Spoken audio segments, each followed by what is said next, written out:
So when I got to go back to preschool, I knew that this is where kindergarten should be. They should still be doing more hands-on and get away from the paper and pencil.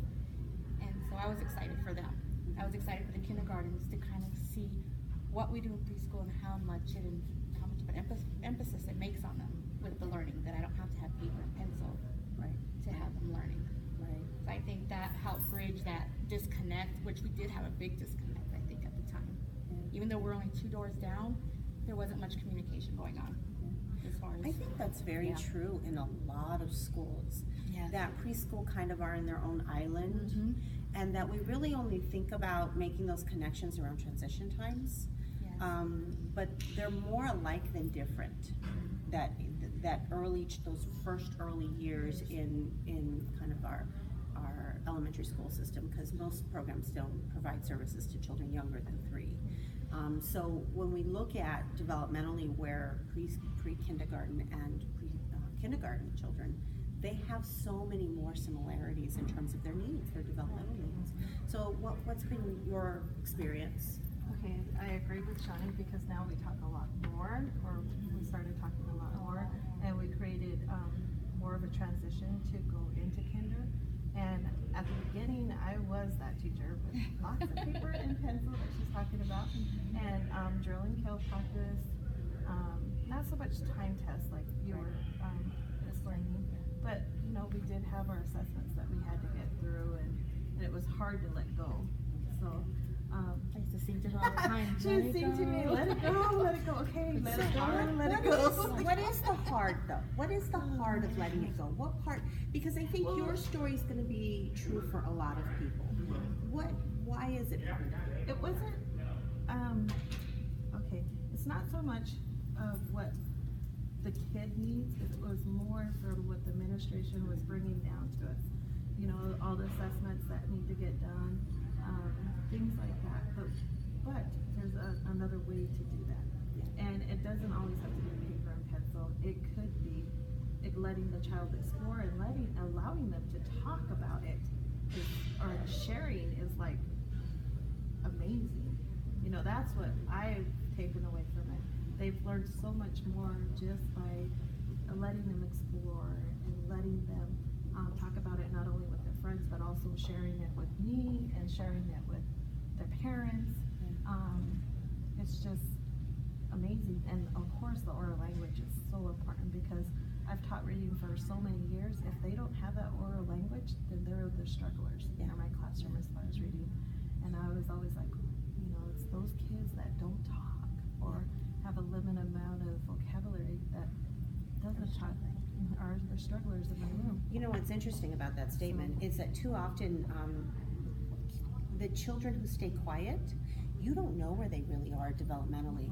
You kind of make a guess just based on their performance on written stuff. But that oral language piece of giving them the opportunity, and what's so incredible about play experiences, like sociodramatic experiences, where the quiet ones then start to say and engage with others, and then finally you can kind of get insight into their world and what they're doing. And I do have a student in my classroom who was one of those very, very quiet kids in my room this year, and even though we still did dibbles and practiced it and all this stuff, but he was my lowest and now he's my highest. Really? Yeah. Talking about that. That's incredible. And then when I shared this with the preschool teacher at our site, which is Cindy, she was like, "Really?" I was like, "Yeah, he's my highest." Wow. And what do you attribute that to? Like, what are some of the things that you've done in the classroom that were different from, you know, when you first started the program to now? Okay, working at STEM, we did a lot more hands-on projects and just allowing them to create things. You don't start out with the product, let them do it. You just give them things and let them do it. That was really hard to let go, because especially with the bulletin boards and stuff like that. And Regina was also there a few times where she got to see some of the things that they came up with, and she goes, "Was that hard for you?" I said, "Yes." So, you know, but they loved it, and they knew what part they made on that product, so they really enjoyed it. Isn't it amazing to watch? I think we have this limited belief system, unfortunately, when we're with children. Kind of what we expect of them at their threshold. We kind of go, this is kind of where we hope that they get to. But when you give them the opportunities, so many of them will Far they'll supersede go. that completely. And at STEM, we have gardens, we have chickens, I have fish in my room, just lots of things that they can go explore. And then, just recently we went to a top field because there's, wildflowers are out and stuff.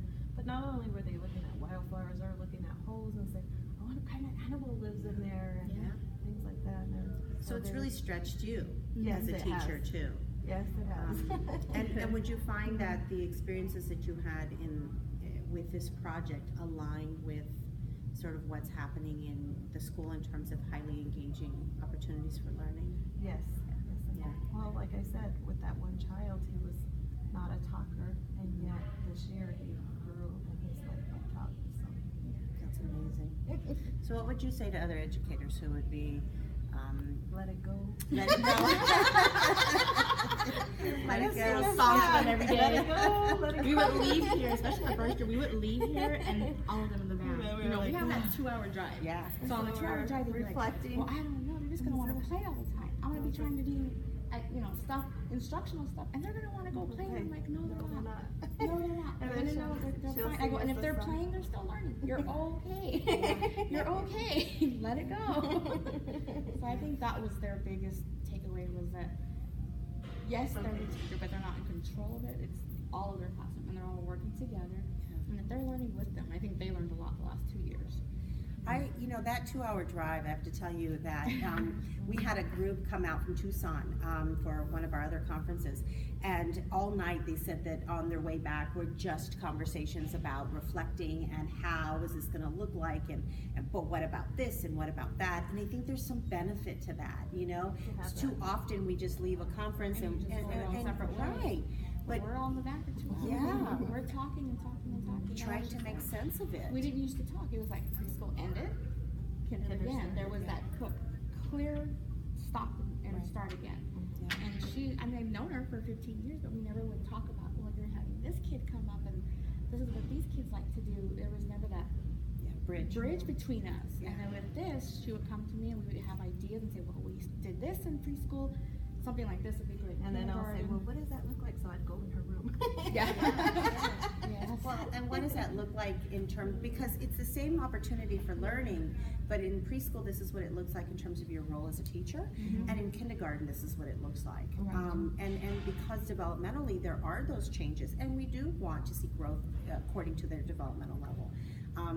But the fact that you bridged that is incredible. I mean, it's such a huge. I think that was our biggest Yeah. accomplishment with this. That's awesome. Yes. Any final thought or a word of advice to other teachers who are embarking in this kind of, or administrators for that matter? What would you say to them? It's the information that you're giving us, that to be open to it. And I think that's what a lot of teachers, they kind of close off, especially if they're well seasoned and they've been in it for a while. They don't want that information. Yeah. I already have what I'm doing and it works, and I don't want what you're telling me. But use it, take it. Everyone's gonna use it differently, but use it to how you can do it the best. Take baby steps. Take baby steps, if yeah. you have to, but just do it. Well, thank you all very, very Thank you much. so We much. appreciate it. Thank you. Thank you.